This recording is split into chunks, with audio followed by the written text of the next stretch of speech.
ఆ నీరే ఆ ఎడారిలో ఉండేటువంటి రాక్షసానికి జీవనాధారం. ఆ ముఖ్య నీరు కానీ లేకపోయినట్లయితే అతని ప్రాణం పోయేటువంటి అవకాశం ఉంది. అతి శీతల ప్రాంతంలో ఉండేటువంటి వారికి ఆ యొక్క నీరు లేకపోయినట్లయితే నిప్పుగా ఆ యొక్క ఉష్ణోగ్రతగా లేకపోయినట్లయితే వారు ప్రాణాలు సాగించేటువంటి అవకాశం ఉంది. ఇక మనం నివసిస్తున్న ప్రాంతంలో గాలి కానీ తగ్గించుకునేట్లయితే మనం గాలి గురించి ఆరాటపడి ప్రాణాలు పొందుకునేటువంటి అవకాశం ఉంది. మనం నివసించేటువంటి భూమి మనం మనుగడకు సాధ్యం కానిటువంటి పరిస్థితుల్లో మనుగడ కావాల్సినటువంటి స్థితి లేకపోయినట్లయితే ఆ భూమి మీద మనం నివసించలేము, మనుగడ సాధించలేము. ఇక మనకి ఈ యొక్క మనలో ఉండేటువంటి ఆ చీకటిని తొలగించి తేజస్సుని ప్రకాశింప చేయడానికి ఆకాశంలో సూర్యుడు కానీ లేకపోయినట్లయితే ఈ యొక్క జీవం సాధించడం.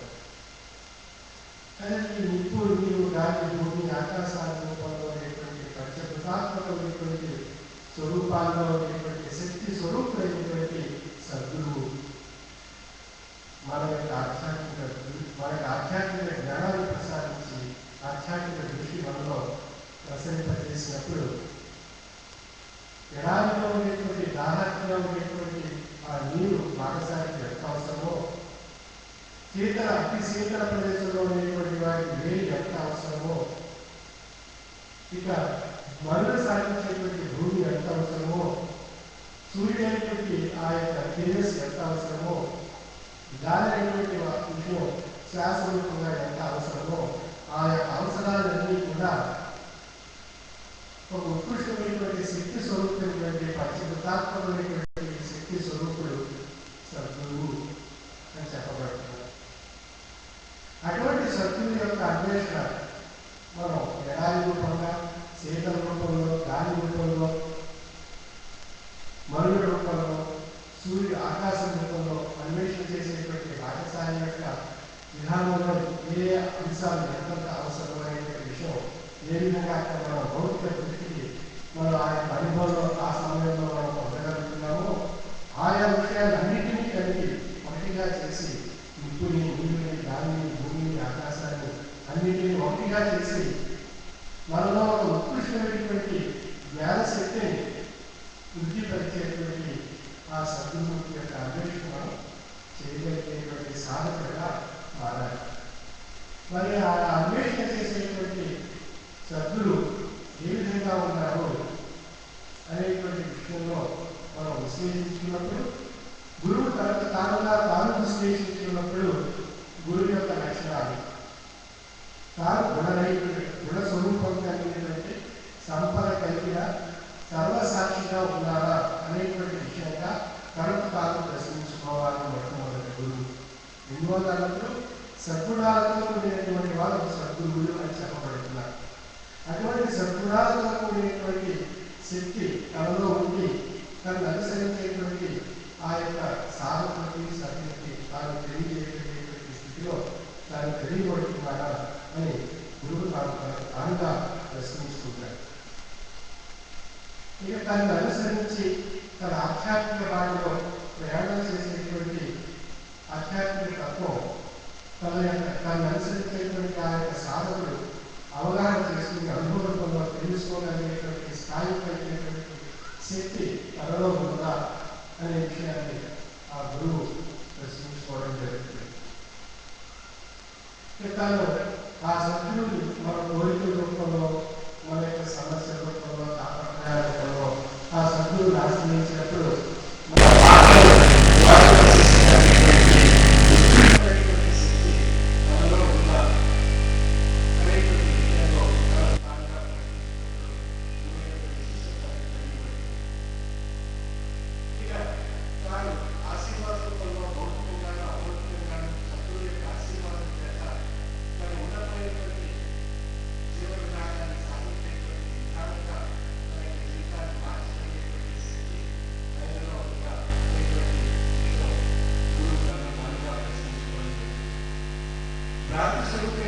భావాలు తనలో వచ్చినప్పుడు అంటే సాధనలో వచ్చినప్పుడు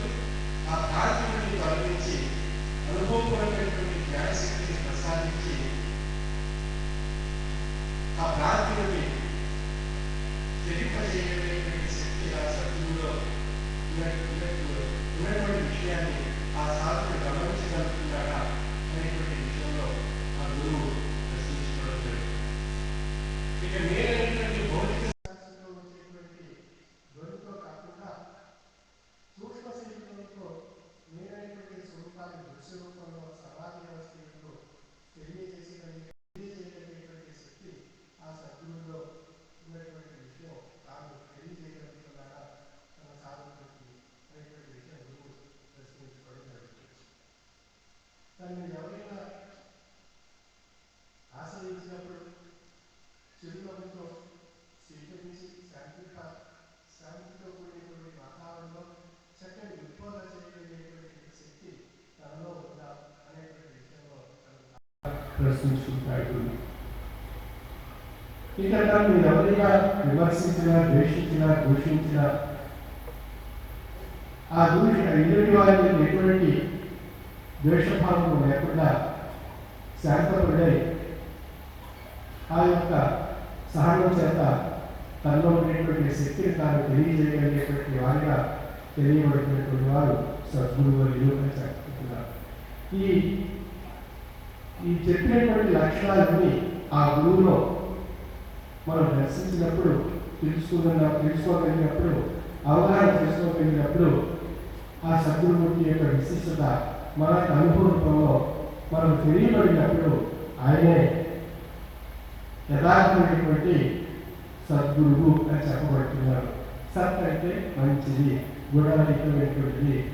ఆ సత్ అనేటువంటి ఆ పదార్థం మంచి స్వరూపంగా ఉండేటువంటి ఆ పదార్థం అనేటువంటి ఆ జీవస్వరూపమైనటువంటి ఆ గుణస్వరూపమైనటువంటి ఆ సంపద కలిగినటువంటి గురువు యొక్క అన్వేషణ ఎడారిలో ఉండేటువంటి పాఠశాలకి నీరు ఎంత అవసరమో అక్కడ దాహార్తికి ఎక్కడ ఇక ఏ ధన సంపదలు ఎన్ని ఇచ్చినా కూడా అక్కడ ఏది అవసరం లేదు. అక్కడ కావాల్సిన 30 నీళ్లు మాత్రమే ఆ దాహార్తిని తీర్చుకొని ప్రాణాలు నిలుపుకోవడానికి.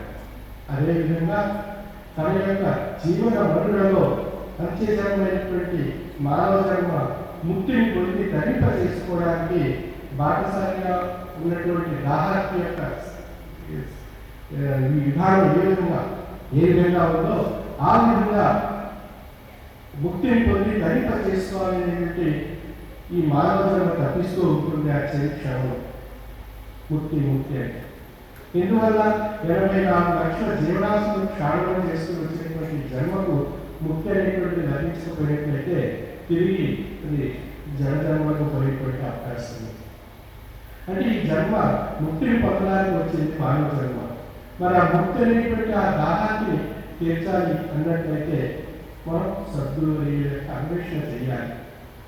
ఆ అన్వేషణలో ఆయా లక్షణాలు కలిగినటువంటి సద్గురువుని ఆశ్రయించినట్లయితే మనకు ఆ సద్గురువు యొక్క ప్రసాదం మన యొక్క ఆత్మకు ప్రసాదింపబడి మన యొక్క జన్మ ముముక్షత్వాన్ని ముక్తిని పొంది తరింప చేసుకోగలుగుతుంది.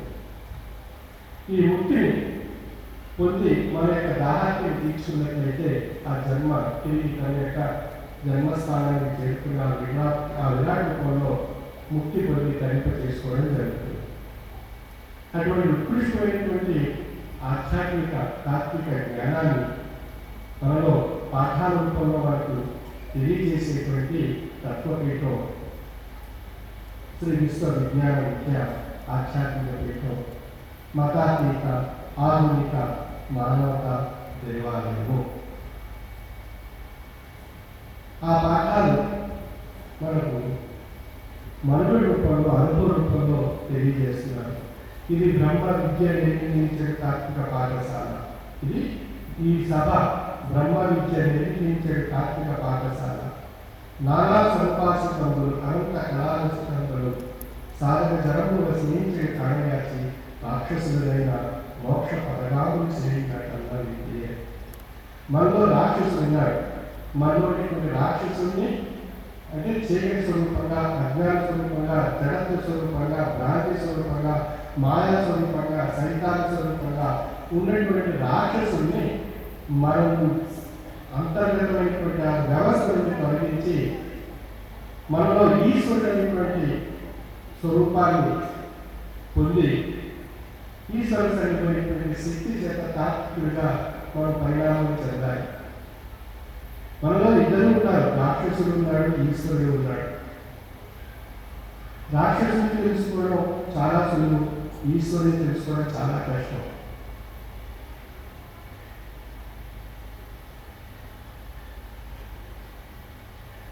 ఎందువలనప్పుడు రాక్షసుడు భ్రాంతిలోనేటువంటి భౌతిక ప్రకృతిలో ఉండేటువంటి అనేక విషయాలకి స్పందిస్తూ ఉంటాడు.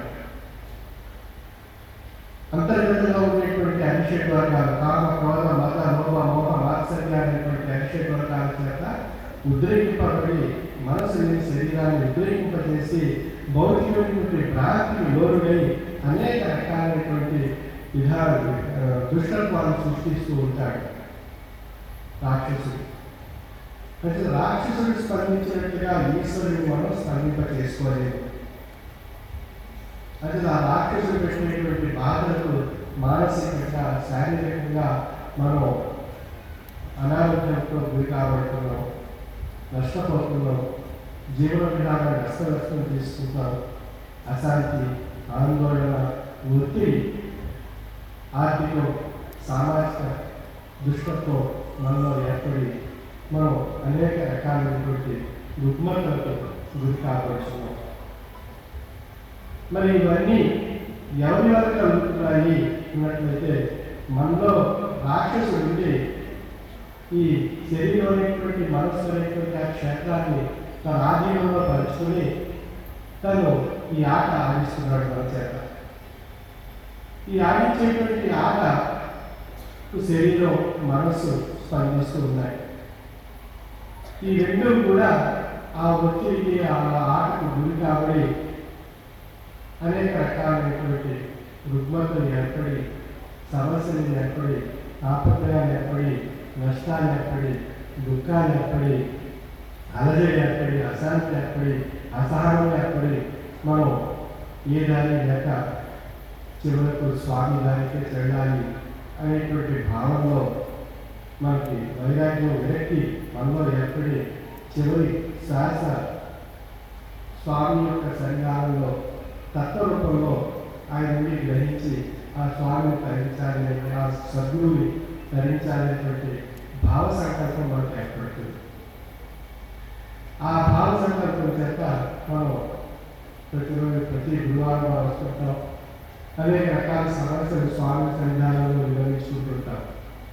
పిల్లల చదువుల విషయంలో, పిల్లల పెళ్లిళ్ళ విషయంలో, మన యొక్క సంసార బాధలు, భౌతికమైనటువంటి వృత్తి బాధలు, అనారోగ్య బాధలు, అనేక రకాలైనటువంటి తాపత్రయాలన్నీ కూడా మనం స్వామి యొక్క సన్నిధానంలో నిర్వహించుకుంటూ ఉంటాం. అవన్నీ మనలో ఉండేటువంటి రాక్షసుడు మన చేత ఆడిస్తున్నాడు. ఆ ఆడించే నాటకానికి, ఆ ఆడించేటువంటి ఆటకు మనసు శరీరం స్పందించడం చేస్తే మనకి ఈ విషయాలన్నీ వీటన్నిటికీ మనం స్పందించడం చేస్తే మనకి ఈ సమస్యలన్నీ తాపత్రయాలు ఏర్పడుతున్నాయి. ఆ తాపత్రయాలు ఆ సద్గురువు దగ్గరికి వెళితే తొలగిపోతాయి, ఆ గురువు గారి దగ్గరికి వెళితే తొలగిపోతాయి అనేటువంటి భావంలో మనం చేరుకుంటున్నాం. ఏ కష్టం, ఏ బాధ, ఏ సుఖం, ఏ నష్టం, ఏ దుఃఖం లేకుండా ఉండి సమస్తం సర్వ సుఖాలు మనకు ఉన్నప్పుడు మనలో ఆ గురువు దగ్గర చేరాలని కానీ తత్వం పొందాలనేటువంటి సంకల్పం కానీ మనలో కలగదు. అంటే భగవంతుడు ఏం చేశాడు, మనలో కొన్ని లక్షణాలను ప్రవేశపెట్టాడు. బాధని, సుఖాన్ని, దుఃఖాన్ని, ఆనందాన్ని, సంతోషాన్ని. దుఃఖం కలిగినప్పుడు భగవంతుడిని స్మరిస్తాడు. ఆనందం కలిగినప్పుడు తన యొక్క ఆనందానికి మూలం తెలుసుకునేటువంటి విషయం గురించి ప్రయత్నం చేసేటువంటి వారు కొందరైతే తను పొందినటువంటి ఆనందం తన యొక్క స్వకార్యాల ద్వారా తాను పొందగలిగానేటువంటి భావంలో వెళ్ళిపోవడం జరుగుతుంది. అది నాస్తికము అని చెప్పబడుతుంది. అంటే అక్కడ ఆస్తికము, నాస్తికము అనేటువంటి రెండు విధాలుగా వెళ్ళిపోతున్నారు. బాధలు ఉన్నటువంటి వాడు భగవంతుడే దిక్కు అని చెప్పి గురువు సన్నిధానాన్ని చేరుకున్నాడు. ఆ గురు సన్నిధానాన్ని చేయలేని వాడు బాధలన్నీ నెరవేరిన తర్వాత గురువు మర్చిపోతుంటాడు. మళ్ళీ బాధ కలిగినట్టే గురువు గుర్తుకు వస్తుంటాడు, భగవంతుడు గుర్తుకు వస్తుంటాడు. అయితే బాధలు ఆ భగవంతుడు బాధలు పెడుతున్నాడు అన్నట్లయితే భగవంతుని గుర్తు చేసుకోవడానికి ఆ బాధలు పెడుతున్నాడు అని. అయితే ఆ బాధల్ని కష్టాన్ని మనం బాధగా భావించినంతసేపు భగవంతుడు మనకు కనిపిస్తూ ఉంటాడు. ఆ కష్టాలు బాధలు మనం బాధగా భావిస్తే భగవంతుడు కనిపించడు. మనం ఏం కనిపిస్తే ఆ కష్టాలు బాధలే కనిపిస్తుంటాయి, అస్తమాన్ని లేదా గురువు గారు కనిపిస్తుంటారు. ఆ గురువు గారు ఎప్పుడు మనకి ఈ విముక్తి కనిపిస్తారు, ఈ బాధ ఉంది, కష్టాలు ఉంది, ఎప్పుడు ఆయన ఈ వారం అమ్మంటారు, మరుసటి వారం అమ్మంటారు, ఈ బాధ ఎప్పుడు తొలగిపోతుంది స్వామి అని చెప్పి ఊరికి తాపత్రయం పొందుతూ ఉంటాం. సరే ఎంతో ఎన్నిసార్లు వచ్చిన ఈ వారం 10 వారం 3 4 వారాలు తిప్పుతూ ఉంటారు. తిప్పుతున్నప్పుడు మనం ఏం చేస్తుంటాం, మన యొక్క సహనాన్ని, మనకు స్వామి మీద ఉన్నటువంటి విశ్వాసాన్ని, మనకు స్వామి మీద ఉన్నటువంటి లక్ష్యాన్ని పరీక్షించడానికి ఆయన మనల్ని పరీక్షించడం జరుగుతుంది. కానీ మన యొక్క భావంలో ఈరోజు వచ్చానికి దూరం కష్టపడి మనం వచ్చినందుకు ఇంత ఖర్చు అయ్యింది, ఇంత సమయం వ్యర్థం కాబట్టి ఇంత సమయం కోల్పోయాం, మనం వచ్చినటువంటి సమస్య లేదు, మనం చెప్పిన మాటలు ఇవ్వలేదు, వినిపించుకోలేదు, వారు ఆశీర్వాదం చేయలేదు, మన పని పూర్తి కాలేదు, ఈ విధంగానే ఆలోచిస్తూ ఉంటాం. దాని దృష్టి దానిపైనే ఉంటుంది మన దృష్టి అంతా కూడా. మరి ఆయన నుండి ఆశీర్వాదం మనం పొందాలి అంటే పవిత్ర హృదయంతో మంత్రమే గురువు, గురువే మంత్రస్వరూపము అనేటువంటి లక్ష్య భావంతో ఉండి మనం ఆశ్రయించి ఆశీర్వాదాన్ని పొంది అవకాశాన్ని మనం కల్పించినట్లయితే మనకు ఆ యొక్క మహోన్నతమైనటువంటి ఫలం మనకు లభిస్తుంది. ఆ ఫలం మన ఫలితాన్ని ఇస్తుంది, అనుభవంలో మనకి తెలియబడుతుంది. అదే మహత్యము అని చెప్పబడింది. అప్పుడు ఆ గురువు యొక్క మహత్యం, ఆ గురువు యొక్క అనేక లక్షణాలు, ఈ పైన ఉండాలని చెప్పినటువంటి అనేక లక్షణాలన్నీ కూడా మన యొక్క అనుభవంలో మనకు నిరూపణ కాబడతాయి.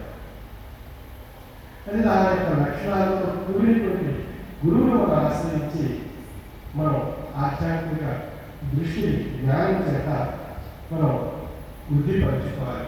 అప్పుడు మన యొక్క మానసిక ఆధ్యాత్మిక దృష్టి విశాలంగా ఉండి చక్కని ఆధ్యాత్మిక దృష్టితో మనకు మనుగడలో ఉండేటువంటి అనేక రకాలైనటువంటి తాపత్రయాన్ని, సమస్యని, బాధని, దుఃఖాన్ని, ఒత్తిడి, అలజడి, ఆందోళన, అశాంతి, అనారోగ్యం అన్నిటిని కూడా తొలగించుకోగలిగేటువంటి ఏకైక శక్తి మనం పొందగలుగుతున్నాం స్వామి నుండి. మహామంత్రంలో పవిత్రమైనటువంటి లక్ష్యంతో, భక్తితో, విశ్వాసంతో మనం ప్రయాణం చేసినప్పుడు అటువంటి పవిత్రత, అటువంటి భక్తి, అటువంటి లక్ష్యం, అటువంటి విశ్వాసం మనలో ఎప్పుడు ఉందో అప్పుడు గురువు మనలో ఉంటాడు. గురువు సర్వవ్యాప్తమైనటువంటి సర్వసాక్షిగా ఉన్నాడనేటువంటి విషయం అప్పుడు మనకు తెలియబడతాడు. ఆయనే సద్గురువు అని చెప్పబడతాడు. మరి అటువంటి సద్గురువులు పూర్వ పీఠాధిపతులు 540 సంవత్సరాల సుదీర్ఘ చరిత్ర కలిగినటువంటి సువిశాలమైనటువంటి ప్రయాణం సాగించేటువంటి కాలం యొక్క ప్రభావంలో ప్రయాణింపజేసేటువంటి ఆధ్యాత్మిక జ్ఞాన దృష్టిని ప్రసరింపజేసేటువంటి ఆధ్యాత్మిక గురువులు శ్రీ విశ్వ విజ్ఞాన విద్య ఆధ్యాత్మిక పీఠాధిపతులు. అటువంటి గురువుని మనం ఆశ్రయించాం.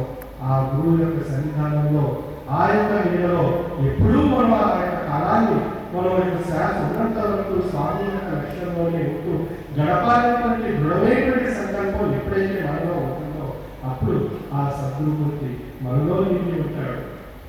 ఆ నిండినటువంటి శక్తిని ఎల్లప్పుడూ మనం శ్వాసతో మంత్రంలో ఆస్వాదిస్తూ ఉన్నంతసేపు ఆ ఆనందం మనకు లభిస్తూనే ఉంటుంది. అది శాశ్వత ఆనందము. భౌతికమైనటువంటి ఆనందాలు అవి సమయాన్ని బట్టి మనం పొందుతాం, సమయాన్ని బట్టి తొలగిపోబడుతుంటాయి. కానీ శాశ్వతమైనటువంటి ఆ గురు సన్నిధానంలో పొందేటువంటి ఆ ఆనందం మాత్రం అది మరువరానటువంటిది. మన అనుభవంలో మనకే తెలుస్తుంది. మరి వారి యొక్క అనుభవాల్లో వారికి ఆనందం తెలియబడుతుంది.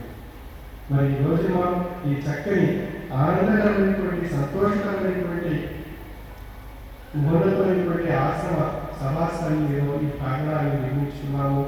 మరి చక్కని ఆనందాన్ని మనందరూ పొందుతున్నాం. మరి ఆనందం పొందుతున్నాం అన్నట్లయితే దీని వెనక ఎంత చరిత్ర ఉంది ఒకసారి విశ్లేషించుకున్నట్లయితే ఇందాక ప్రారంభంలో చెప్పినటువంటి సందేశంలో మనకు 2007వ సంవత్సరంలో మనందరికీ గుర్తుంది మనందరూ గుర్తుండేలా విషయం అంతా ఆ రోజు మనం ఏదైతే జరిగిందో వరుణ దేవుడు వాయుదేవుడు ఇద్దరు కలిశారు.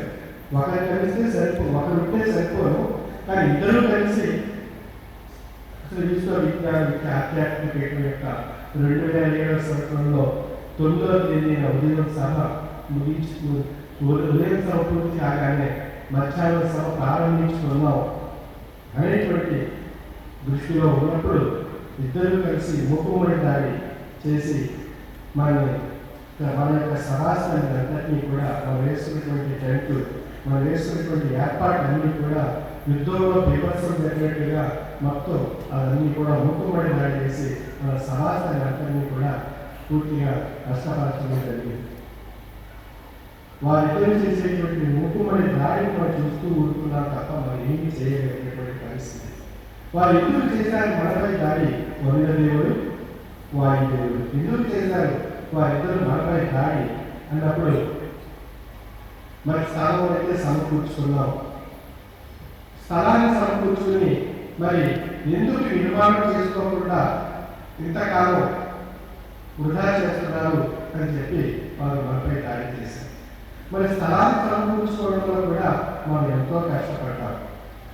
ఎందువల్ల అన్నప్పుడు 1928లో ఈ మహాసభలు ఇంద్రాభిషావారి బ్రిటిష్ భాషావారి కాలం నుండి ప్రారంభం కాబట్టి అది పూర్వ ఆశ్రమంలో 1 ఎకరం 75 సెంట్ల భూమిలో మనం సభలు నిర్వహించుకుంటూ వచ్చాం. బ్రిటిష్ భాషావారి మా తండ్రి గారి యొక్క కాలంలో సభ్యుల యొక్క సంఖ్య వృద్ధి చెంది అక్కడ సమావేశాలు ఏర్పాటు చేసుకుంటూ అనేక శ్రమకు వచ్చి మన సభ్యులంతా మనం ఆ తత్వపాఠాలు నేర్చుకునేవాళ్ళం. 1999లో మన యొక్క సభ్యుల సంఖ్య వృద్ధి చెంది మన యొక్క సదుపాయాలు లోపించడం చేత అనేక కష్టాలు ఇబ్బందులు ఎదుర్కొనేటువంటి సమయంలో మన ప్రక్కవారు మన స్థలం భోజనశాలకు ఇవ్వకపోవడం చేత మనకు మళ్ళీ అక్కడ మనం స్థలాన్ని సమకూర్చుకోవాలనేటువంటి సంకల్పం అప్పుడు మనందరిలో ఏర్పడింది.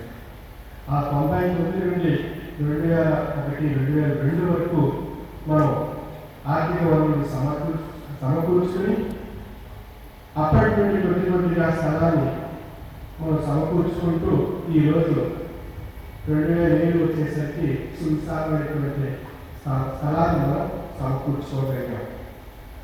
మరి ఇంతటి స్థలాన్ని సమకూర్చుకుని మనం షామియానాలో టెంట్లో వేసుకొని ఆరు సభ ముగించుకుని మనం కాలం పెట్టేస్తున్నాం.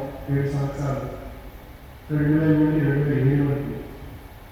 మరి 7 సంవత్సరాలు వరుణ దేవుడు వాయుదేవుడు ఇద్దరు మరి ఏ విధమైనటువంటి ఇబ్బంది పెట్టలేదు. 2007లో మనకి మూకుమ్మడి దాడి చేసి మనకి గుర్తు చేశారు. 11వ తేదీ తర్వాత సాయంకాలం తర్వాత ఒక వర్షం చుట్టలేదు, గాలి సామాన్యంగా ఉంది, ఏ విధమైన ఇబ్బంది లేదు. కేవలం 9, 10, 11 ఆ 3 రోజులే విపరీతమైనటువంటి గాలి, విపరీతమైనటువంటి వర్షం. మరి ఆ 3 రోజులే ఎందుకు వచ్చింది? పూర్వం లేదు, జనవరిలో లేవు వర్షాలు, ఫిబ్రవరి సంవత్సరాలు వర్షం లేదు, ఒక చక్కని వర్షం. కేవలం ఆ 1-3 రోజులు మాత్రమే వర్షం పడి వాయుదేవుడు దాడి చేసి మనల్ని గుర్తు చేయడం జరిగింది. మనం ఏమనుకున్నామో ఆ రోజంతా కలిసి స్వామి మహత్యం లేదు, స్వామిలో శక్తి లేదు, ఆ వరుణుడిని ఆపలేకపోయారు, ఆ వాయుదేవుడిని ఆపలేకపోయారు, ఈ సభ నిర్వహించలేకపోయారు అని చెప్పి మనలో మనం చర్చించుకున్నాం. మరి ఈ గురువు ఎంత గొప్పవాడు, మరి ఇందాక లక్షణాలు, ఈ గురువు యొక్క లక్షణాలని చెప్తున్నాడు జరిగింది. మీ గురువు ఎంత గొప్పవాడు అని విశ్లేషించినప్పుడు మరి అందులో మీ గురువుగా గొప్పతనం తెలుస్తుందా? అప్పుడు అనుకుంటా గురువుగారు ఏ శక్తి లేదు, ఏ గొప్పతనం లేదు, వర్షాన్ని ఆపలేకపోయారు, దేవుడు వాయుదేవుడిని ఆపలేకపోయారు, మరి పశ్చిమతాత్మకమైనటువంటి స్వరూపంగా ఉన్నారని గురువు అనేటువంటి విషయంగా తెలియజేస్తున్నారు. మరి వారు ఈ రెండింటిని ఎందుకు ఆపలేకపోయారు అని చెప్పి మనలో అనేక సందేహాలు ఏర్పడి ఉండవచ్చు. ఆ సందేహాలకు సమాధానం ఈరోజు మనం పేదవాళ్ళైనటువంటి వారు, మధ్యతరగతిగా ఉన్నటువంటి సభ్యులు అంతా కలిసి మనం ఒక నిర్మాణాన్ని కోరుకోవాలి అనేటువంటి సాంకేతికం ఆ సద్గురు నోట మనకి ప్రసాదింపబడి అప్పుడు మనకి చైతన్యం కలిగింది. మన ఆలోచన ఏదైతే ముందు గురువులో శక్తి లేదనుకుని మనం ఆలోచించామో ఆ ఆలోచనని మనల్ని ఒక స్ఫూర్తిగా మనలో ఈ నిర్మాణానికి మార్గదర్శనటువంటి విధానాన్ని మనం తెలియజేశాం. అప్పుడు మనంతా ఏం చేస్తున్నాం, ఒక నిర్మాణానికి కావాల్సిన ఏర్పాట్లు చేసుకోవాలని చెప్పి ఆంధ్ర రాష్ట్రంలో ఉన్నటువంటి అన్ని జిల్లాల కమిటీ సభ్యులందరూ కలిసి సమిష్టిగా ఐక్యంగా సమభావంతో సమాధాన కార్యక్రమాలు జరుపుకోవడానికి సువిశాలమైనటువంటి సభా ప్రాంగణాన్ని నిర్మించుకోవాలనేటువంటి ఏకైక లక్ష్యంతో అందరూ ఈ కాల ప్రవాహాలను అనుసరించి 2009లో మనంతా ఆర్థిక వనరులు సమకూర్చడానికి మనం కష్టపడి మనం ప్రయత్నం చేశాం. ప్రతి ఒక్కరూ ఒక పైసా పెట్టుకొని కూలి చేసేటువంటి వారు కష్టపడి వారు వచ్చినటువంటి ఆదాయం ₹1 వెనక వేసుకుని ఉద్యోగాలు చేసేటువంటి వారు ఒక నెల జీతాన్ని వెనకేసుకుని పొదుపు చేసి కష్టపడి ప్రతి పైసా ఒక రక్తపు బొట్టు కింద మనం ఇక్కడ మార్చుకుని మనం ఈ యొక్క నిర్మాణం చేస్తున్నాము. ఈ నిర్మాణం సామాన్యమైనటువంటి విషయం కాదు. ఈ నిర్మాణం 360 రోజుల కాలంలో, అంటే సంవత్సర కాలంలో జనవరి 1 ప్రారంభించుకున్నాం. మళ్ళీ మనం జనవరి 30 నాటికి పూర్తి చేసుకున్నాం. 360 రోజుల కాలంలో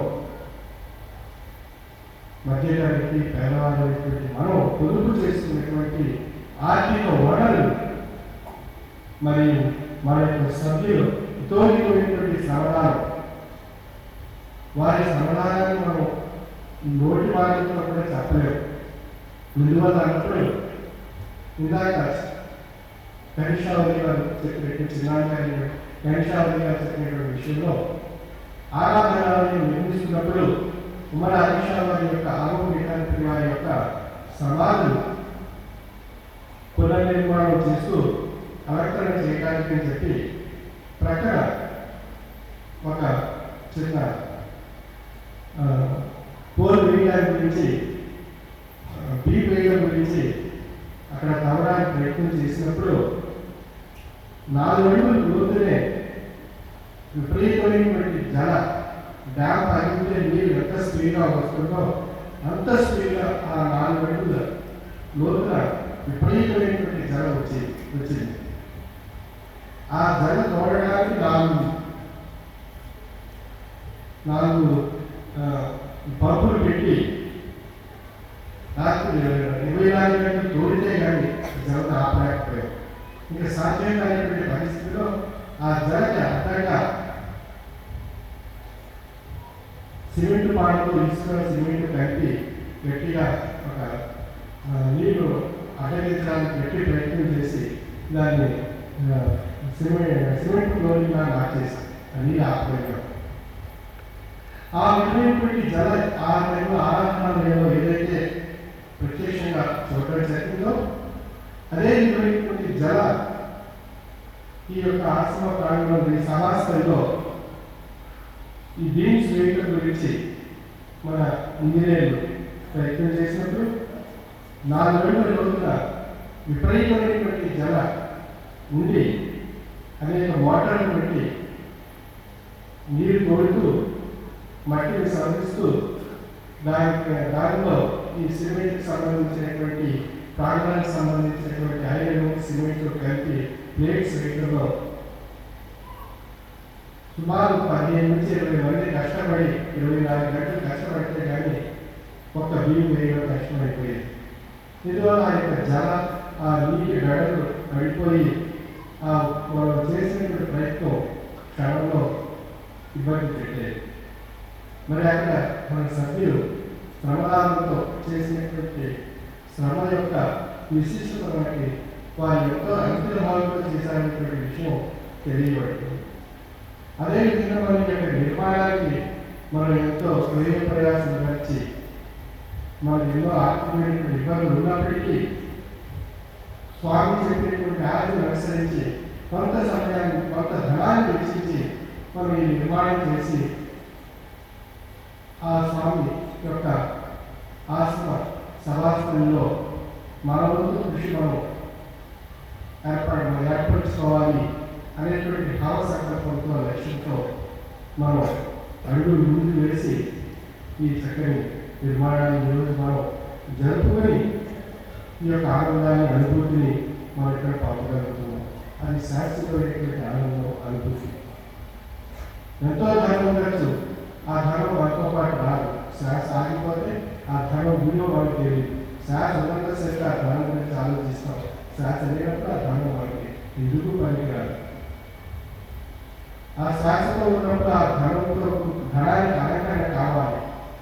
మనం ఈ రోజు స్నానం చేసి మన దేహాన్ని శుభ్రపరిచి అలంకరించుకుంటున్నాం. అదేవిధంగా మన యొక్క ధనలక్ష్మి అలంకరణ కావాలి. ఆ అలంకరణ ఉంటేనే మనకు ఆయుష్ ఆరోగ్యం వృద్ధి చెందుతూ ఉంటుంది. ఎంత సంపాదించినా చివరికి కట్టేటప్పుడు ఆ ధనం యొక్క విలువ లేదు. అంటే ఆ ధనం ఉన్నప్పుడే ఆ ధనాన్ని విలువ సమర్పించుకోవాలి అన్నట్లయితే పవిత్రమైనటువంటి ధార్మికమైనటువంటి దాతృత్వానికి మన యొక్క ధనాన్ని వినియోగించుకున్నట్లయితే వాటి వల్ల శాశ్వతమైనటువంటి ఆనందం, పవిత్రమైనటువంటి ఆనందం మనకు లభిస్తుంది. ఆ ఆనందం చేత ధనం యొక్క అలంకరణ చేత మన యొక్క అంతర్యంలో ఉండేటువంటి ఆత్మస్వరూపం నేను ఈ పని చేయగలిగాను, ఈ పని నేను ఈ యొక్క యథార్థంలో ఈ సత్యమూర్తి యొక్క ఆసన సమాస్థంలో ఈ చక్కని నిర్మాణానికి నేను ఈ కార్యక్రమం నిర్వహించగలిగాను అనేటువంటి సంతృప్తి ఆత్మలో ఏర్పడుతుంది. దానినే ఆత్మ సంతృప్తి అని చెప్తున్నాము. అది కావాలి మనకు చెల్లి క్షణాలు ఆత్మ సంతృప్తి కావాలి. ఆత్మ సంతృప్తి లేకుండా శ్వాస ఆగిపోయినట్లయితే అది కేవలం జలస్వరూపమైనటువంటి భావంతో వెళ్ళిపోతుంది, జలజన్మకి పోతుంది తప్ప దానికి ఎటువంటి ఫలం పుణ్యం ఫలితం ఏది కూడా లభిస్తుంది. అంచేత మన యొక్క కొత్త ధర్మాల్లో దానం దాతృత్వం గురించి మనకు హైందవ మహామదీయ క్రైస్తవ జైన బౌద్ధ ధర్మాల్లో దానం యొక్క విశిష్టతను ధార్మిక తత్వాల గురించి దాతృత్వం గురించి తెలియజేయడం జరిగింది. అంటే ఆ ధనం ఎవరిచ్చాడు? భగవంతుడు ఇచ్చాడు. ఆ భగవంతుడు ప్రసాదించినటువంటి ధనానికి అలంకరణ సమకూర్చుకోవాలి అనేట్లయితే దాతృత్వం, ఆ దాతృత్వమే ఆ యొక్క ధనానికి ఆ యొక్క ఆత్మ సంతృప్తి, ఆ ఆత్మ సంతృప్తితో మనం శ్వాస విడిచిపెట్టి సమయంలో కలిగేటువంటి ఆనందం ఆ యొక్క స్వానుభవం వారికి తెలియబడుతుంది. కానీ అటువంటి శాశ్వతమైనటువంటి ఆనందాన్ని సమకూర్చుకోవడానికి మనం ధార్మికమైనటువంటి దాతృత్వానికి మనం మనసులో యొక్క భావాలను ఏర్పరుచుకుని మన చక్కని అవకాశాన్ని కాలాన్ని ఆ సమయంలో ఉపయోగించుకోవాలి. అప్పుడే మనం సాధించిన దానికి ఫలం కలితో లభిస్తుంది. మనకు కావాల్సింది గుప్పుడు పట్టకు గుప్పుడు అన్నం తప్ప దానికి నుంచి వజ్రాలు అక్కర్లేదు, బంగారం అక్కర్లేదు, మరియు ఇంకా రకరకాల అతి విలువైనటువంటి పదార్థాలు ఏది కూడా జీవన కోసం ఆశించదు. కేవలం గుప్పుడు అన్నం, పేదవాడికైనా గుప్పుడు అన్నమే, ధనవంతుడికైనా గుప్పుడు అన్నమే. పేదవాడికి గుప్పుడు శాంతి కావాలి మనసుకి, ధనవంతుడికి గుప్పుడు శాంతి కావాలి మనసుకి. అంటే శాంతి లేకపోయినా ఆఖరి వారు నెరవేరలేకపోయినా ఇటు జన కోసం ఊరుకోదు, అక్కడ మనసు ఊరుకోదు. అది ఇద్దరినీ సంతృప్తి పరచాలి అన్నట్లయితే మనలో దాగినటువంటి ఆత్మ సంతృప్తి చెందాలి. శరీరం తన బాధ గురించి ఆత్మరూపంలో నిర్ణయించుకుంటుంది, మనసు తన బాధ గురించి మనకు బాధపెడుతూ ఉంటుంది. అయితే మనసుని శరీరాన్ని శాంతింప చేయడానికి ఆత్మ సంతృప్తి కావాలి. ఆ ఆత్మ సంతృప్తే మనం ఆశ్రయించినటువంటి గురువులో ఉండేటువంటి ఆ యొక్క లక్ష్యాలు కలిగినటువంటి ఆ గురువును ఆశ్రయించి ఆ యొక్క ఆత్మ సంతృప్తిని పొంది కలిగించాలి. అటువంటి ఆత్మ సంతృప్తిని ప్రసాదించేటువంటి తత్వ పాఠశాల. అందుకే ఈ సభా మందిర ద్వారం ఎప్పుడూ తెరిచి ఉంది. ఈ సభా మందిర ద్వారం ఎప్పుడు తెరిచి ఉంది. పూర్వ చరిత్రలేని వారు వచ్చి జ్ఞానము నేర్చుకోవచ్చు. సతము మంచి నీడలు కలసాలు ఉంచినట్లు మనం దానం వేసినప్పుడు ఇప్పుడు మంచి ఎంత కావాలంటే అంత మనం ఆ గ్లాసుతో చెరువుతో తీసి తాగుతాం. అదేవిధంగా ఇక్కడ ఆధ్యాత్మిక జ్ఞాన సంపదకు కొరవలేదు. ఎంత కావాలంటే మంచి ఇన్ని కావాలంటే అన్ని తాగినట్టుగా మనం ఎంత కావాలంటే అంత జ్ఞాన సంపద ఇక్కడ లభిస్తుంది. అంటే ఈ సమాజంలో మనం ఎప్పుడూ కూడా ఈ ద్వారాలు తెలిసే ఉంటాయి. మన యొక్క హృదయ ద్వారాలు తెలుసుకుని ఈ సమాధానం మందిరంలో రావాలి. అప్పుడే మన హృదయం వికసిస్తుంది, పుష్పిస్తుంది, సువాసన వెదజల్లుతుంది. అప్పుడే ఆనందం, అమృతం, ఆత్మసంతృప్తి అవన్నీ లభిస్తాయి. మన హృదయ ద్వారాలు మూసుకొని మన సభా మందిరంలో కూర్చున్నట్లయితే, హృదయ ద్వారాలు మూసుకోవడానికైతే ఇంట్లో ఏం జరుగుతుంది, ఇంట్లో తాళం వేసావా లేదా, వచ్చేటప్పుడు కట్టు చెప్పుకున్నా లేదా, అక్కడ మనం ఇంట్లో మన ఉన్నటువంటి సామాన్లు, మిగిలినటువంటి సామాన్లు జాగ్రత్త పెట్టుకున్నావా లేదా, ఇంట్లో ఏం జరుగుతుంది అనేటువంటి ఆలోచనతోనే ఉంటున్నట్లయితే మనం హృదయం అక్కడ పెట్టి ద్వారాలు మూసుకొని మనం ఇక్కడ సభాముఖంగా వచ్చి కూర్చున్నట్లయితే స్వామి చెప్పేది కేవలం ఒక దురకరలాగా హరికరలాగా మాత్రమే మనకు అనిపిస్తుంది. అంతేత హృదయ ద్వారాలు వచ్చి ఈ సభాముఖ ద్వారంలో మనం వచ్చి ఆ జ్ఞానం అనేటువంటి మంచినీళ్ళను మనం ఎంత కావాలంటే అంత స్వీకరించేటువంటి మహద్భాగ్యాన్ని పొందాలి. ఆ పొందినప్పుడే స్వామి యొక్క విశిష్టత, స్వామి యొక్క శక్తి మనకు తెలియబడుతుంది. స్వామిలో ఏమిటంటే గొప్పతనం, ఆయన మనలాగే చొక్కా బయట వేసుకున్నారు, పైన లేకపోతే ఒక శాలువా వేసుకుంటారు, ఆయనలో ఏముంది అని చెప్పేసి మనం అప్పుడప్పుడు అనుకుంటూ ఉంటాం. లేదా మన సభ్యులు అనేటువంటి వాళ్ళు మనలో వాళ్ళు అనిపిస్తూ ఉంటుంది. ఏముందనేటువంటి దృష్టి మనం చూసే దృష్టిని బట్టి పారిపోతుంటుంది. ఉంది అనే దృష్టితో ఆలోచిస్తే సమస్తం ఉంటుంది, లేదనే దృష్టితో ఆలోచిస్తే ఏది ఉండదు. అయితే మనం చూసే కళను బట్టి మారిపోతుంటుంది, మన యొక్క భావం మారిపోతుంటుంది. మనం ఎదుట వ్యక్తి మనం వచ్చినప్పుడు వాడు మంచివాడు, వాడిని మనం ఆప్యాయతతో పలకరించాలి అనుకున్నప్పుడు మన యొక్క భావంలో ఆప్యాయతతో ఆ యొక్క వ్యక్తిని పలకరించడానికి ప్రయత్నం చేస్తాం. ఆ ఎదుటివాడు మనం దుష్టుడైనప్పుడు, వైరం ఉన్నప్పుడు వారితో మనం ఆ ఎదుటి వ్యక్తి మనం ఎదురైనప్పుడు మనం వైరంతోనో, దోషంతోనో, మనం కోపంతోనో మాట్లాడడం జరుగుతుంది. అక్కడ భావం చేత మన యొక్క భాష మారిపోతుంది. మన యొక్క భావం యొక్క విధానం చేత అక్కడ ఉన్నటువంటి నడవడిక మనలో మారిపోతుంది. ఆప్తుడు వచ్చినప్పుడు మన యొక్క భావం ఆప్యాయంగా ఉన్నప్పుడు ఆప్తుడిగా స్వీకరిస్తాం. మన యొక్క భావం దుర్మార్గంగా ఉన్నప్పుడు మనం ఆ యొక్క ఎదుటి వ్యక్తిని దుర్మార్గంగా మనం దోషంలో ద్వేషించడం, పంపించడం జరుగుతుంది. అయితే భావం యొక్క విధానాన్ని బట్టి మన యొక్క పరిస్థితి అక్కడ మారిపోతూ ఉంటుంది. అయితే మనం చూసేటువంటి దృష్టిని బట్టి గురువు మనకు తెలియబడతాడు. మనం ఆధ్యాత్మిక జ్ఞాన దృష్టితో చూసినట్లయితే ఆ గురువు యొక్క శక్తి తెలియబడుతుంది. సామాన్యమైన దృష్టితో చూసినట్లయితే సామాన్యంగానే కనిపిస్తారు. అయితే మనం చూసేటువంటి దృష్టిని బట్టి మారిపోతుంది. అయితే మన కళ్ళకు అంతత్వం తొలగించుకోవాలి. అంటే సామాన్యమైన దృష్టి అయినట్లయితే కళ్ళకు కలిగినటువంటి అంతత్వాన్ని, దృష్టి లోపాన్ని సవరించుకొని మనం జ్ఞాన దృష్టితో కూడినటువంటి ఆధ్యాత్మిక భావంతో చూసినట్లయితే ఆయన ఆధ్యాత్మిక సద్గురువుగా మనకు ప్రసాదింపబడతారు. అటువంటి ఆధ్యాత్మిక గురువులు విశ్వవిద్యాలయ ఆధ్యాత్మిక పీఠ సమాసభ్యులు, ఆధ్యాత్మిక పీఠ సద్గురువులు, వారిని ఆశ్రయించేటువంటి వారు ఆధ్యాత్మిక పీఠ సమాసభ్యులు. అంటే అతి పవిత్రతో మహాప్రేమ గరిమతో కార్యం నివేదించాలి. మాకు ప్రాణాత్ములైన ప్రారంభులైన తనచడి విజయ స్నేహితులు మాకు జ్ఞాన సాధనయందు, జ్ఞాన నిష్ఠయందు తనయుడు సోదరులు మీరే మాకు పుణ్యశీలమందు, పూజ్యభావములందు వర్ణిత దేవతలు మీరే మాకు. మీరే చేదోడు మాధవుడు మీరే మాకు. మీరే ముఖ్యులు తల్లులు మీరే మాకు. మీరే భక్తులు బిడ్డలు మీరే మాకు. మీరే ఈ జ్ఞాన మహాసభ జగన్ మందిరుగా ఈ యొక్క ఆధ్యాత్మిక తత్వాన్ని ధరించేటువంటి ఆప్తులు బిడ్డలు. మరి ఆ విధంగా ఆయన మన అనిష తత్వవేత్త కృష్ణమూర్తి పీఠాధిపతి భక్తుల్ని బిడ్డలుగా, తల్లులుగా, ముఖ్యులుగా వారే చేదోడు వాడోడు, వారే ఒక పవిత్రమైనటువంటి హృదయ స్పందన కలిగినటువంటి హృదయ ద్వారాన్ని తెరిచి ఆ యొక్క స్వామి వేడుకుంటున్నటువంటి మహోన్నతమైనటువంటి మూర్తులుగా మన యొక్క శ్రీ విశ్వవిద్యాలయ ఆధ్యాత్మిక సభా సభ్యులను ఆయన వర్ణించడం జరిగింది.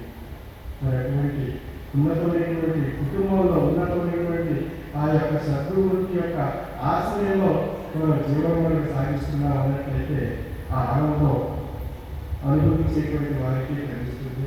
అది శాస్త్రీయ ఆనందం, అది ఆత్మ సంతృప్తి, అది ఆధ్యాత్మిక దృష్టి, అది తాత్విక జ్ఞానం. అంటే ఈ సమానంలో ఈ సభ బ్రహ్మ విద్య నిర్మించే తాత్విక పాఠశాల అని చెప్తున్నారు.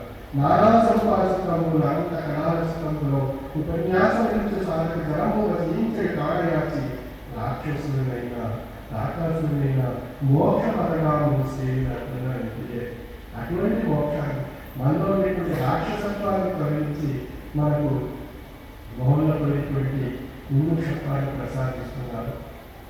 మరి అటువంటి రాక్షసత్వాన్ని తొలగించగలిగేటువంటి శక్తి, సామర్థ్యత మన యొక్క సద్గురువులో ఉన్నటువంటి విషయం ఆయా లక్షణాల చేత మనకు తెలియబడుతున్నారు. గురువు యొక్క లక్షణాల చేత మరి అటువంటి గురువులు సామాన్యమైనటువంటి జీవన విధానం సాగిస్తున్నారు. సాగించేటువంటి పీఠం అని వేష భాష్యాలకు అతీతంగా, మెస్మరిజంలకు, గాలిలకు, మహత్యాలకు అతీతంగా సామాన్యమైనటువంటి జీవన విధానం సాగిస్తూ మనలో ఉండేటువంటి ఈశ్వరుడు, అన్ని అంతటా ఉండేటువంటి ఈశ్వరుడు రెండూ ఒకటే. ఆ పరలోక జీవితమే శాశ్వతంగా ఉన్న వారికి ఏ లోటు ఉండబోవచ్చు కదా. తనలోపల ఉన్నటువంటి యథార్థ వస్తువులే కాపులు ఉండే నడుస్తారు. దీపం పోలేదు, తన తేజం ఈశ్వర తేజము ఒకటే. దీపం మనం వెలిగించినప్పుడు ఉదయం పూట ఆ వెలుగు, బయట ఉన్నటువంటి వెలుగు రెండు ఒకటిగా ఉంటాయి. అలాగే మనలో ఉండేటువంటి జ్యోతి, ఈశ్వరుడు సంగమైనటువంటి జ్యోతి రెండు ఒకటిగా ఉంటాయి. రెండు ఒకటిగా ఉండేటువంటి స్థితి. ఆ పరలోక జీవితమే శాశ్వతము వారికి ఏ రోజు ఉండబోవచ్చు. తన లోపల ఉన్నటువంటి యథార్థ వస్తువులే, అంటే మనలో ఉండేటువంటి భగవస్వరూపమైనటువంటి శక్తియే ఆ యొక్క విరాటం యొక్క శక్తితో తేజస్సుగా ఉంది. అదే ఈశ్వర తేజస్సు, అదే మనలో ఉండేటువంటి ఈశ్వర తేజస్సు రెండూ ఒకటి. అదే ముక్తి. ఆ ముక్తి అనేటువంటి ఆత్మ ఆశిస్తుంది. ఆశించేటువంటి ఆత్మకు దాహాన్ని తీర్చడానికి జ్ఞానం అనేటువంటి జ్ఞానం అనేటువంటి ఆ యొక్క ఆహారం కావాలి. ఆ జ్ఞానం అనేటువంటి ఆహారం చేత అది తన యొక్క ఆకలి బాధను, శారీరకమైనటువంటి మానసిక ఆకలి బాధను నెరవేర్చుకుని ఆత్మకు సంతృప్తిని కలిగిస్తుంది. ఆ ఆత్మ సంతృప్తి మనకు అంత్య పరిణామాలకు ముక్తిని ప్రసాదిస్తుంది, మోక్షాన్ని ప్రసాదిస్తుంది.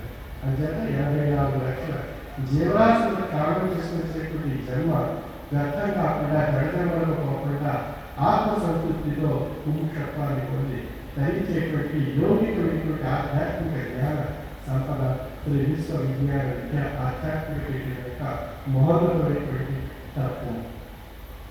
ఆ తత్వాన్ని మనం పొందడానికి ఈ చక్కని పాఠశాల, ఈ చక్కని భవనం నిర్మాణం చేస్తున్నాం. ఇందులో మన యొక్క సభ్యులు ఎంతో ఆర్థికంగా శ్రమదానంతో ఆర్థికంగాను ఎంతో కష్టపడ్డాం. అదేవిధంగా మరి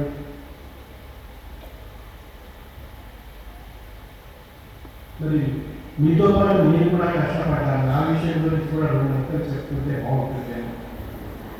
బాగుంటుందా? మరి గురుగారు గొప్పగా చెప్తున్నారు అనుకుంటారా?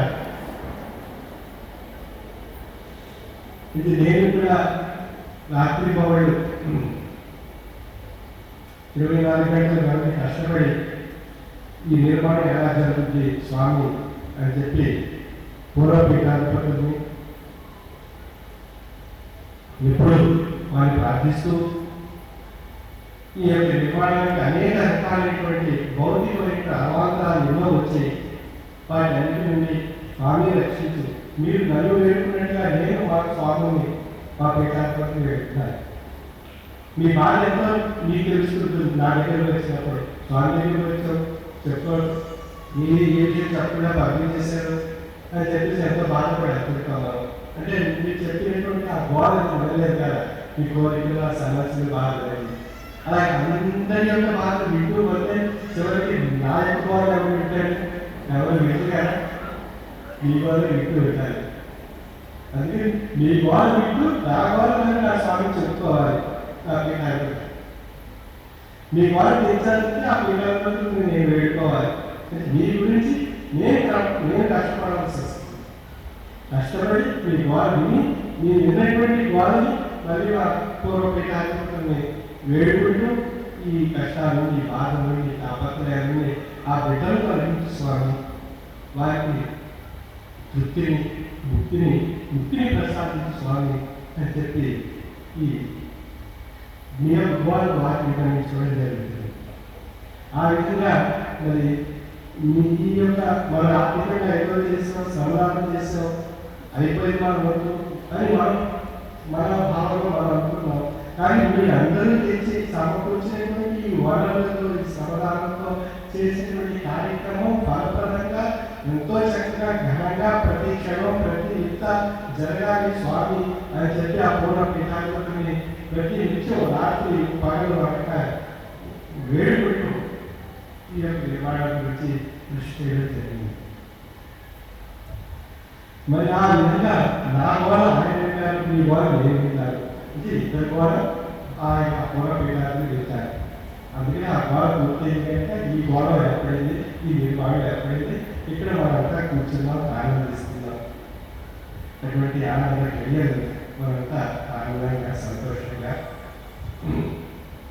స్వామి యొక్క సన్నిధానంలో ఈ చక్కని పవిత్రమైనటువంటి నిర్మాణానికి ఆర్థికంగా శ్రవణాలతో సమకూర్చినటువంటి వారికి పేరుగా ప్రత్యేకించిన వారికి ఆ యొక్క ప్రత్యేక శుభ ఆశీస్సులు తెలియజేసుకుంటూ మరి యొక్క నిర్మాణ కార్యక్రమంలో కూడా మరి మా యొక్క ఇంజనీర్లు ఎంతో కష్టపడ్డారు. మరి ఎంఆర్టీ రాజు గారు వారికి ఈ నిర్మాణం జరుగుతుండగా హార్ట్ అటాక్ వచ్చింది.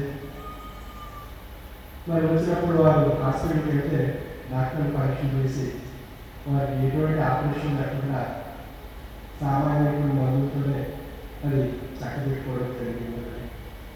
ఇందులో అనేక మందికి చిన్న చిన్న ఇబ్బందులు కలిగిన అక్కడ స్వామి యొక్క చిన్న విషయాన్ని ఆ పెద్ద ప్రమాదాన్ని సూక్ష్మమైనటువంటి ప్రాయంగా మార్చేసి తనకి చేయడం జరిగింది. అవన్నీ కూడా వారి యొక్క అనుభవాలు ఉంటాయి. అదేవిధంగా వారి ఇంజనీర్గా మరి పీఠానికి ఎంతో ఈ యొక్క నిర్మాణ విషయంలో మరి సేవ చేస్తున్నారు. తిరుమల సరస్వతి వారు వారి యొక్క సిబ్బంది వీళ్ళంతా కష్టపడి ఈ నిర్మాణంలో ఎంతో చేయించి సహకరించి మరి యొక్క సహకారానికి బండారికి సంబంధించినటువంటి విష్ణుమూర్తి గారు కూడా ఈ నిర్మాణంలో చేయించి చక్కగా నిర్మాణం చేయడానికి సహకరించడం జరిగింది. ఈ విధంగా ప్రతి ఒక్కరూ దీంట్లో అందరూ భాగస్వాములయ్యారు. అందరి కష్టం ఇందులో ఉంది, అందరి యొక్క ఆనందం ఇందులో మిగిలి ఉన్నది. ఆ ఆనందాన్ని మనంతా కలిసి పంచుకొని మనం ఇప్పుడు కూడా ఆ సభ్యులు ఆ భగవంతుడు ప్రసాదించినటువంటి ఆర్థిక జ్ఞానాన్ని పొందుతూ ఆనందిస్తూ ఈ భౌతికమైనటువంటి మనుగడలో ఉండేటువంటి తాపత్రయాన్ని తృణప్రాయంగా మనం విడిచిపెట్టడానికి ప్రయత్నం చేయాలి. బాధ ఉంటేనే భగవంతుడు తెలుస్తాడు, బాధ లేకపోతే భగవంతుడు తెలియబడి. అంటే బాధను పెట్టాడు, బాధను మన యొక్క రూపంలో ప్రవేశపెట్టి భగవంతుడు తెలుసుకోవడానికి జ్ఞానాన్ని పొందడానికి అవతారాన్ని ప్రవేశపెట్టాడు ఈ సృష్టికర్త. అంటే ఇది అంతా సృష్టికర్త ఆడించే నాటకము, జగన్ నాటకం. అందులో మనంతా పాత్రధారులు. ఎవరి పాత్ర వారు పోషించవలసిందే. ఆ పాత్ర పోషించి ఆ పాత్ర పూర్తయిన తర్వాత మళ్ళీ మన యొక్క పాత్ర అక్కడికి వెళ్ళిపోవలసిందే. ఆ జన్మస్థానానికి ఆ భగవంతుడి యొక్క సన్నిధానానికి. ఎందువల్లంటే వాడే ప్రవేశపెట్టాడు, వాడే తీసుకెళ్ళిపోతున్నాడు. అంటే వాడేమంటూ భగవంతుడు, వాడే వాళ్ళు ప్రవేశపెట్టారు, వాడే మళ్ళీ ఆ యొక్క స్థానాన్ని తీసుకెళ్ళిపోతున్నారు. ఆ స్థానాన్ని తీసుకెళ్ళిపోవడానికి మన గురువులు పంపుతున్నారు, అవతారం పంపుతున్నారు. అంటే జగమున ధర్మము నెలకొల్పగా ఈశ్వరుడు దివ్య వ్యక్తిని పంపుడు. యుగ యుగములకు అతడే ఆ సంగ్రాత్మకుడైన సారసాక్షుడు అయితే అవతారం దశావతారం మన హైందవ ధర్మంలో మన ప్రవక్తలు మన అరబ్ దేశాల్లో ఈ విధంగా శ్రీకృష్ణ భగవానుడు భగవద్గీత రూపంలో ఉత్కృష్టమైన ధర్మాన్ని జ్ఞానాన్ని మనం ప్రసాదించడం జరిగింది. మానవ ప్రవక్త మన ఉత్కృష్టమైనటువంటి ధర్మాన్ని జ్ఞానాన్ని పురాణ రూపంలో మనం ప్రసాదించడం జరిగింది. అదేవిధంగా క్రీస్తు భగవానుడు మన ఉత్కృష్టమైనటువంటి ధర్మాన్ని జ్ఞానాన్ని బైబిల్ రూపంలో మనం ప్రసాదించడం జరిగింది.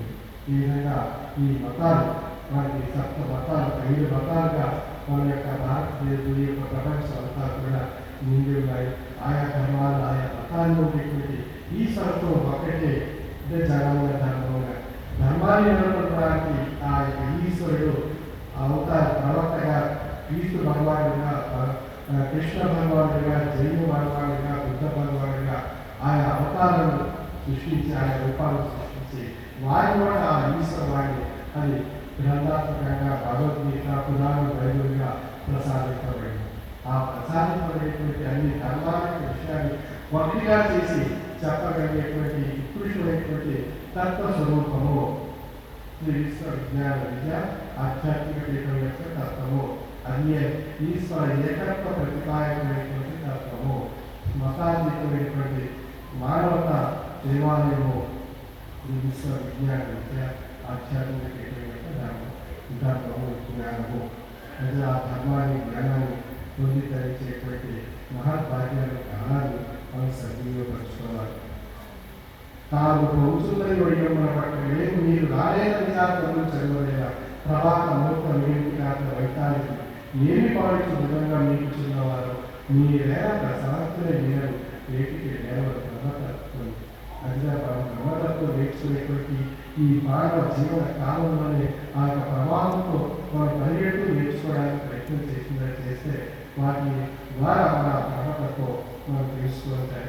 ఆ వైద్యానికి ఎవరైనప్పుడు మనలో ఉండేటువంటి తాపత్రయాలు బాధలు మనం ఏంటి గట్టి ఏంటి ఆ బ్రహ్మతత్వాన్ని తెలుసుకోవాలని ఆ కాల ప్రవాహంలో ఆ యొక్క జీవన యాత్రలో మనం తెలుసుకొని తగ్గించాలని చెప్పి మన ఆ వైద్యానికి కట్టి వేస్తున్నాం.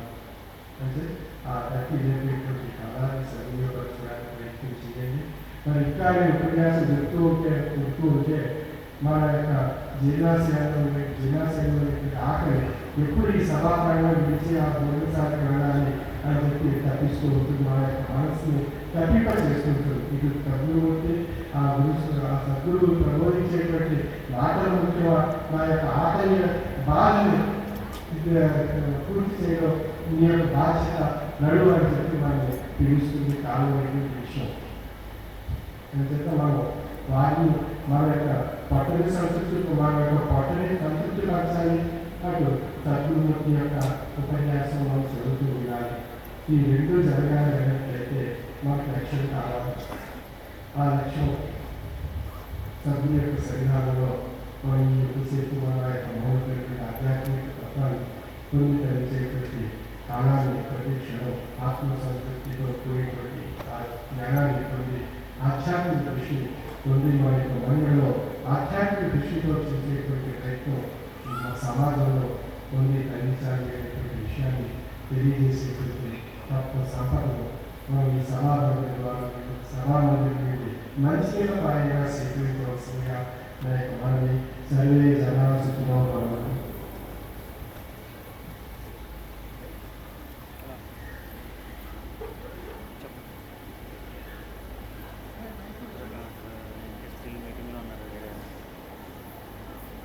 చేస్తాను ఏమైనా అర్జెంట్ వర్క్ ఉందా? నేను సాయంత్రం చేస్తాను. స్వామి వారి యొక్క మహోపన్యాసంతో మనందరినీ కూడా ఆశీర్వదించారు. ఆ ఈశ్వర రసస్వరూపమైనటువంటి సద్గురు ఏ రకంగా ఉండాలి అనేటువంటి ఆధ్యాత్మిక తత్వాన్ని ప్రబోధించడమే కాకుండా పాతాశ్రమంలో మనం పడినటువంటి బాధలు, కొత్తాశ్రమంలో నిర్మాణంలో జరుగుతున్నటువంటి ఆ యొక్క ఎన్ని శ్రమలకు వచ్చారో అన్నీ కూడా స్వామి వర్ణిస్తూ ఆధ్యాత్మిక తత్వాన్ని ప్రతి ఒక్కరు కూడా నేర్చుకోవడం ద్వారా మహోన్నతమైనటువంటి ఆశీర్వాదాన్ని పొందవచ్చు అనేటువంటి రహస్యాన్ని మనకు తెలియజేశారు. అమ్మ అందరూ లేచిపోతున్నారు, కూర్చోవాలి. ఇంకా సభ పూర్తి కాలేదు. వాలంటీర్స్ అందరూ కూడా ఎక్కడారంటే కూర్చోబెట్టాల్సిందిగా మనవి. అటువంటి మహోన్నతమైనటువంటి మూర్తి, మానవతా మూర్తి, అఖిలాండకోటి బ్రహ్మాండ నాయకుడైనటువంటి మన స్వామి యొక్క ఆశీర్వాదాన్ని ప్రతి ఒక్కరు కూడా పొందడానికి మనం రెడీగా ఉన్నాం. మరి ఈ విషయాలన్నీ కూడా మనం స్వామి చెప్పినటువంటి విషయాలన్నీ కూడా మన యొక్క దైనందిన జీవితంలో ఆచరించి స్వామి యొక్క ఆశీర్వాదానికి పాత్రలు కావాల్సిందిగా మనవి. ఈ రోజున స్వామి మహామంత్రాన్ని ఉపదేశిస్తారు.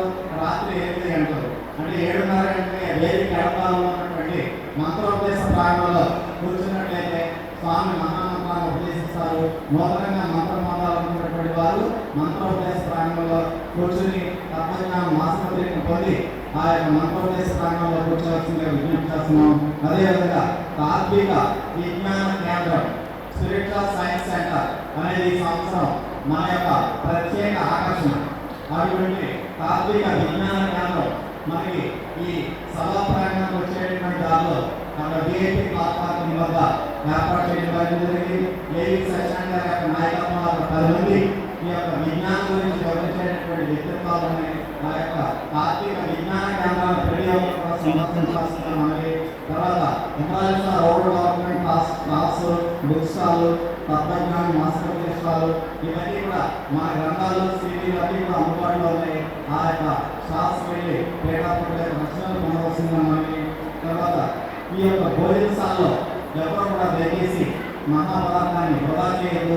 మనం ఎంతకాలం అంతే వడ్డించుకోవాల్సిందిగా విజ్ఞప్తి చేస్తున్నాం. మధ్యాహ్నం సభ 4 గంటలకు ప్రారంభం అవుతుంది. అంటే 3:30కే సభ్యులంతా కూడా మళ్ళా సభా ప్రాంగణానికి వచ్చి కూర్చోవలసిందిగా 50 మంది కూడా విజ్ఞప్తి చేస్తున్నాం. స్వామికి దర్శనం సమయంలో ఎవరు కూడా కంగారు పడడానికి లేదు. స్వామి యొక్క పాదాన్ని ఒక్కసారి దర్శించుకోవాలి. స్వామి పరమైనటువంటి వాలంటీర్లు మంత్రించినటువంటి స్వామి చేత మంత్రింపబడినటువంటి ప్రసాదాన్ని స్వామి చాలా మంత్రింపబడినటువంటి ప్రసాదం ఒక్కొక్కరు ఇస్తారు. ఇంకా స్వామి ప్రాధాన్యం మాత్రం ఒక్కసారి నమస్కరించుకోవాలి. దూర ప్రాంతాల వాళ్ళైతే వచ్చిన రోజున వెళ్ళే రోజున 2 సార్లు నమస్కారం చేసుకోండి. దగ్గర ప్రాంతాల వారు మాత్రం దయచేసి 3 రోజుల్లో ఒక్కసారి మాత్రమే నమస్కరించవలసిన విజ్ఞప్తి. సూచనలు కూడా దయచేసి సభ్యులందరూ కూడా అత్యంత క్రమశిక్షణతో కూర్చోవలసిందిగా మనవి. ఈనాటి ఆరాధన కార్యక్రమాన్ని నిర్వహించినటువంటి వారు శ్రీమతి కొల్లి రాజేశ్వరమ్మ సంస్మరణాత్మ వారి కుమార్తెలు స్వర్ణలత, పద్మ, సూర్యలత గారు. కొల్లి రాజేశ్వరమ్మ గారి సంస్మరణాత్మ వారి కుమార్తెలు పద్మ, సూర్యలత గారు మరియు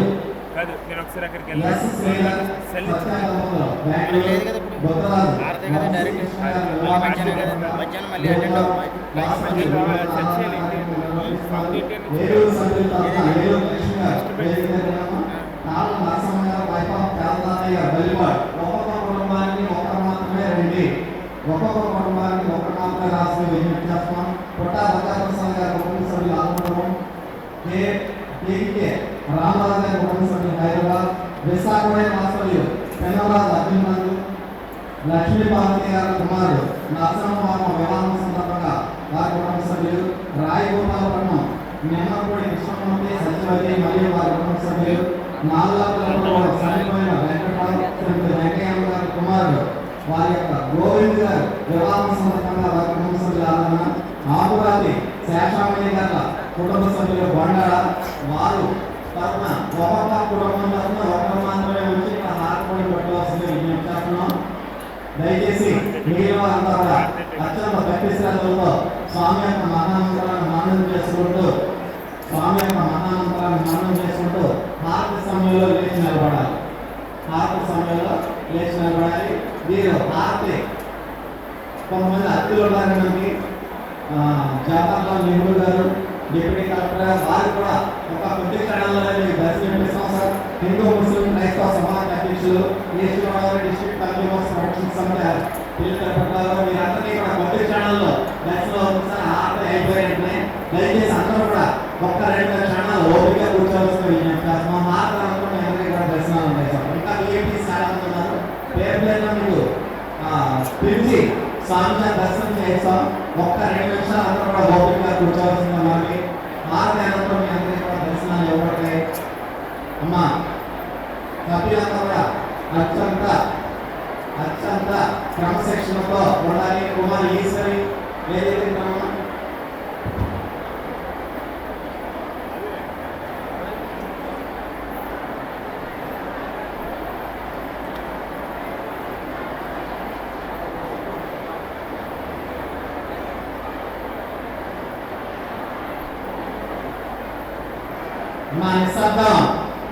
నిశ్శబ్దం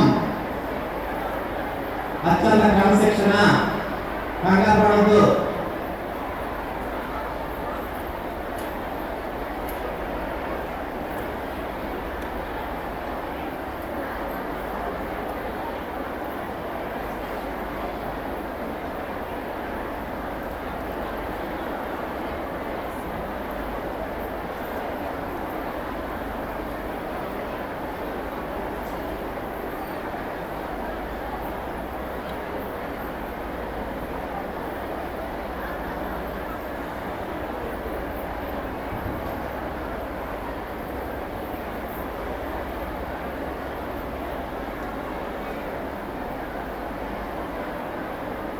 అమ్మా స్వామి యొక్క మహామంత్రం మనసులో మననం చేసుకుంటూ స్వామి లక్ష్యంలో లేచి నిలబడాలి. హారతి అనంతరం విఐపీలందరినీ కూడా వేదికపై పంపిస్తాం. స్వామి ప్రసాదం ఇచ్చిన తర్వాత బయలుదేరి వారిని భోజనశాలకు తీసుకెళ్లాల్సిన వాలంటీర్లు విజ్ఞప్తి చేస్తున్నాం.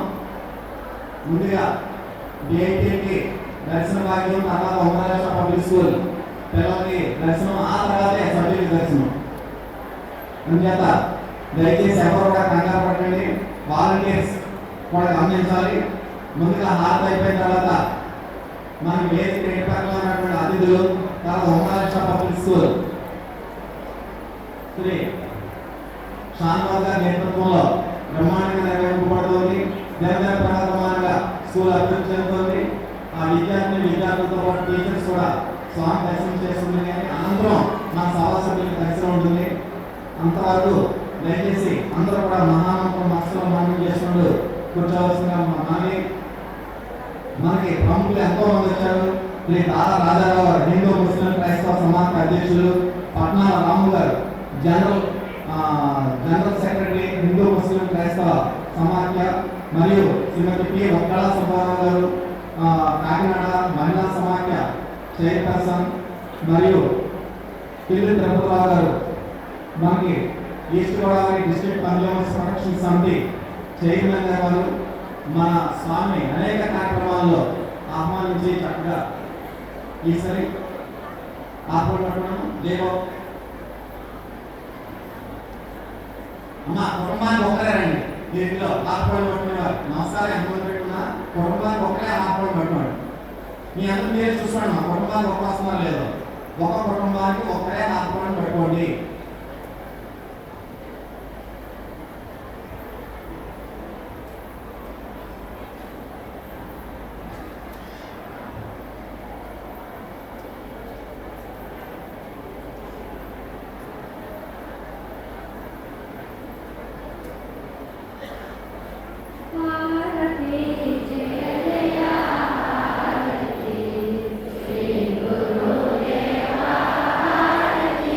జయ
స్నానాలు వెళ్ళిపోవాలి. ఆరాధన చేయించిన అందరూ కూడా మనం వెళ్ళి స్నానాలు వెళ్ళిపోవడం అందరూ కూడా వాలంటీర్స్ వారి స్నానాలు పంపించాలి. ఇప్పుడు ఒకరిని ఏఐటీ పిలుస్తామండి. వారు వచ్చి స్వామికి ప్రసాదం సేకరించాల్సిందిగా మరి శ్రీ జి జవహర్లాల్ నెహ్రూ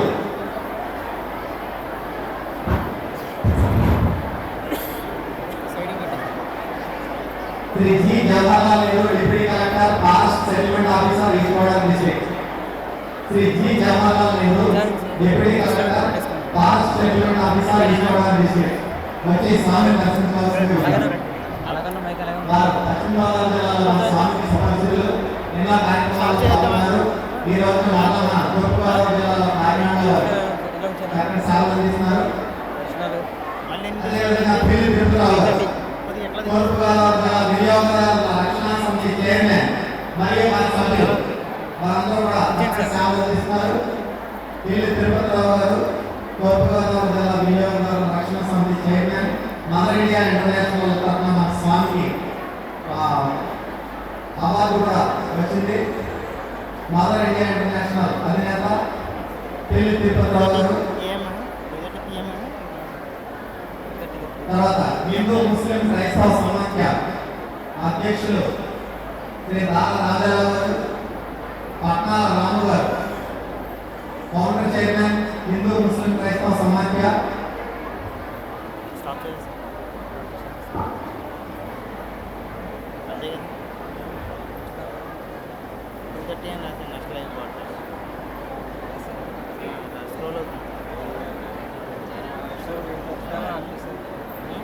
షాన్వాజ్ గారు school correspondent, Umraisha public school correspondent. వారి యొక్క నేతృత్వంలో ఉమ్రాయిషా పబ్లిక్ స్కూల్ విద్యార్థులు మరియు టీచర్లు కూడా ఈ అతిథులు అయ్యారంటే నమస్కారం చేసుకుంటారు. AVS model group new Kothapalli Shri Subhakar Reddy గారు Priyadarshana school junior college correspondent. Sun convent Gopur correspondent Satyanarayana గారు.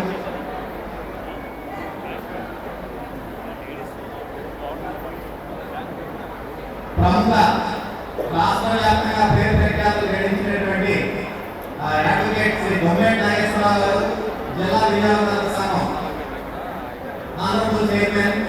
వారిని స్వామి సాల్వాతో సత్కరించారు.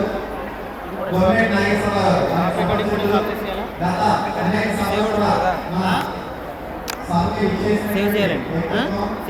ఇది చేయలేదు ఇక్కడే ఇక్కడ ఆప్షన్ జిల్లా సూపరింటెండెంట్ పోలీస్ ఆల్రెడీ అప్డేట్ అయ్యింది కదా, సేవ్ చేయాలి పైన